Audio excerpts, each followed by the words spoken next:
Des Dell, who would like to speak. Thank you, councillors and officers. I spoke on the draft blueprint at the Full Shadow Authority meeting last week, so I won't go over the same points again other than to reiterate the climate change and the climate emergency needs to be at the forefront of every decision.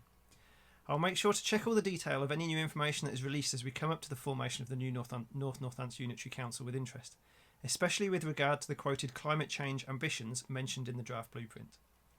I would urge that the authority's existing climate actions and interventions are merged, absorbed and prioritised for the new authority.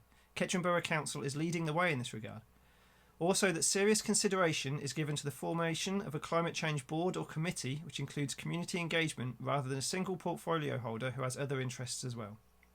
I know that Northampton Borough Council already has a climate change forum which meets and includes councillors, officers and members of the public with specific interests including environmentalists, active travel, air quality, anti-plastic and zero waste experts. I'm sure if NBC can do it, so can we. And as the UK government's Climate Assembly on Climate Change highlighted, we need to make education and information a priority for residents and indeed councillors. After all, I was surprised to hear some whataboutery employed by a councillor last week in the form of the classic "What about China?"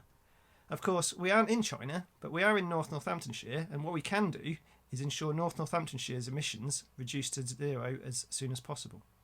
Before I end, I would like to request that the Constitution be updated to allow public speakers on motions. I'm very much in favour of the two later motions, the climate emergency for obvious reasons, but also that the Shadow Authority take part in the consultation on the planning for the future white paper, as I'm gravely concerned that developers will get a free rein under these proposals.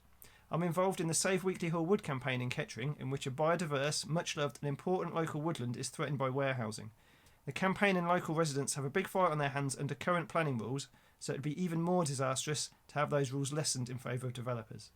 So please, change the Constitution to allow public speakers on motions, make the climate the absolute priority and form a climate emergency board to influence and advise on future decisions. Thank you. Thank you for that. We'll put you back in the waiting room.